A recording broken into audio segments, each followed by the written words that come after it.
morning, everyone. Good afternoon or good evening, depending on what part of the world you're joining us from. My name is Stephen Essex, and I'm the President and CEO of Mad Dog Radio.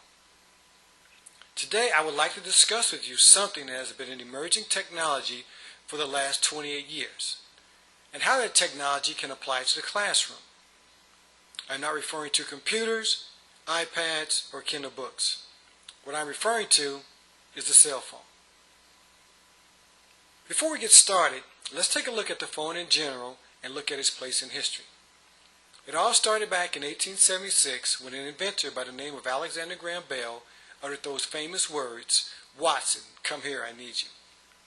This could be considered the first 911 call since Mr. Bell was in trouble and needed assistance quickly. Since that time, other inventors such as Elijah Gray have claimed to have invented the telephone, but the credit primarily goes to Bell since he was the first to patent the project. Since that time, the telephone has taken on many shapes and sizes, starting with what was commonly known as the string phone, the tin can phone, or the lover's phone. You might consider this the first form of caller ID. You definitely knew who was on the other end. In case you're keeping track, the caller ID was invented in 1968 by Theodore George Pekowski. When the caller ID became part of the American households in the 90s, it was good for Americans. You no longer had to hide in the closet from bill collectors or change your voice to answer the phone. The telephone has also played its share of roles in movies and television, from Maxwell's smart shoe phone, to the bat phone, to Superman flying out of a phone booth. Oh well, we try. And let's not forget how the phone scared the crap out of us in movies like When a Stranger Calls and The Ring. Most of us, if you're over the age of 30, spent the majority of your life either working with a rotary phone or a push-button phone. The mobile phone was put into motion in 1946 when a driver from St. Louis made a mobile call from the cab of his truck. This was the start of the mobile phone. Extensive research on the mobile phone would start the following year in 1947, nearly 65 years ago. Although research on the mobile phone dates back to 1947, the first use of a public cell phone was made in 1973 by Dr. Martin Cooper. The phone used to make this call was the Dynatec 8000X, or as it was known to the rest of us, the Brick. The Brick weighed 2 pounds, offered 30 minutes of talk time, and sold for over $3,500. Nevertheless, I'm sure there were numerous people standing in line to get their hands on the first cell phone. Although the first call was made in 1973, the Brick phone was not put into commercial use until 1983.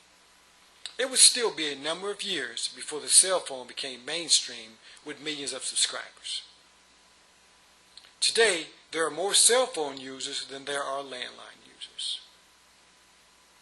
Like its predecessor, the cell phone has evolved through the years. The primary focus was to keep it simple, sleek, and to keep it feasible. In 1983, the Brick phone sold for almost $4,000. Today's cell phone is free as long as you purchase certain accessories. Here, let me explain. The other day I purchased a camera, camcorder, GPS, alarm clock, flashlight, calculator, iPod, a bunch of games, and a BlackBerry. It all just happens to come with a cell phone. They call it a smartphone.